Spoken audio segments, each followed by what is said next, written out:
Have you ever heard the term three betting in poker?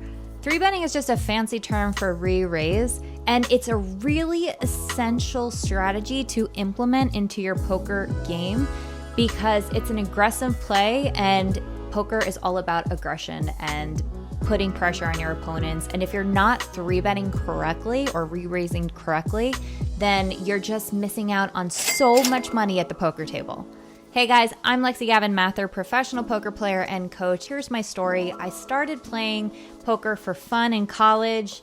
I was seeing a lot of money come in actually for the side. I was making some money for party supplies and food for the week. And I was just like, wow, you can actually make some decent side money as a side hustle by playing poker, a game that I absolutely love. So I started playing more and more. And the more I played, the more I realized, wow, I can actually make a living doing this. I was studying in college to become a lawyer, and I was kind of at a crossroads. When I was doing a summer study at Oxford, I was like, do I continue down this law route, or do I pursue my poker passion and see if I can actually make a living doing this and see where I can take it? And I'm so glad that I did, because I have experienced a level of financial freedom. I get to travel the world playing poker tournaments, and it's just been such an amazing life. And I learned that as much as I love competing in the game, I really love teaching all of you how you can experience this level of financial freedom, or teach you how to make some extra money on the side to help pay your bills and help take the edge off a little bit. Before we get into how to three bet and re-raise properly, make sure to hit the subscribe, like, follow, all of the buttons. It really helps me out. And I do have a poker course. If you are interested in taking your game to the next level, go over and check it out in the description box below, or visit LexyGavin-Mather.com. It's called the Poker Accelerator, and it truly is a transformation. Whether you're new to the game or a little bit more seasoned, the course is for you. Go over and check it out. It gives you a foundation and a roadmap of where you should start and what steps you should follow in the order that I think is the most important. All right, guys, why don't we get into the nitty-gritty on how to three bet or re-raise in poker? Let's go over to my computer so I can show you better. A three bet is just a fancy term for re-raise. The blinds are considered the first bet, and the first person to raise the blinds is considered the two better, although no one really calls it that. So the three better is the person to re-raise the two better, which is essentially just putting in a re-raise. A lot of people don't know why it's called three bet, so I thought I would just give you the background.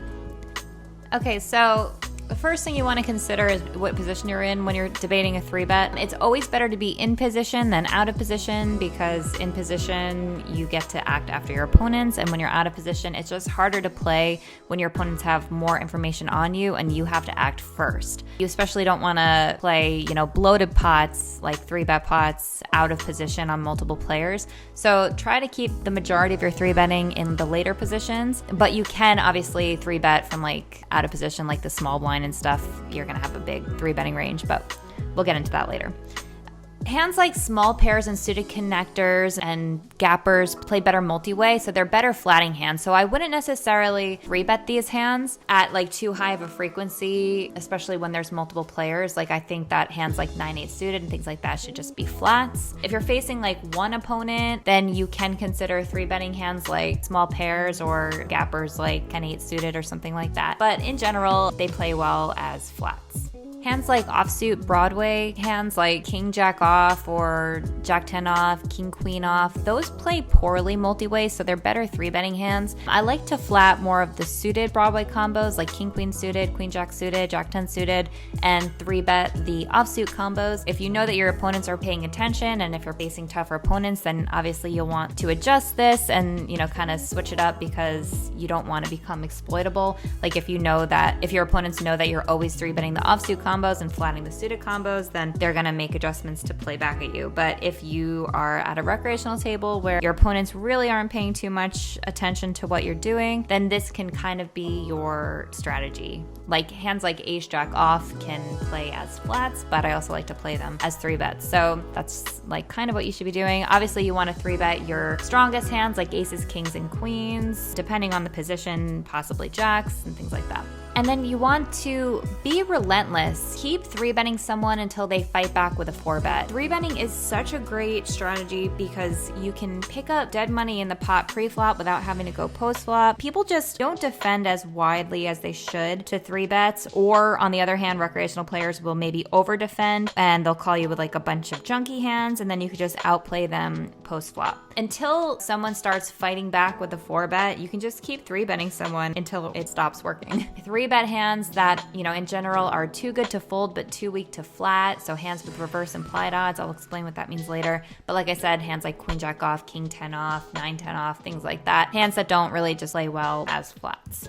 And then you want to 3-bet wider versus wider ranges and tighter versus tighter ranges. So you're not going to 3-bet as widely versus an under the gun open if you're in middle position, because under the gun's range is going to be typically top 14% of hands or so. So as your opponents get closer to the button, you can 3-bet them wider. So like a cutoff range is going to have a lot wider of a range than early position ranges, so you can 3-bet them with a wider range of hands.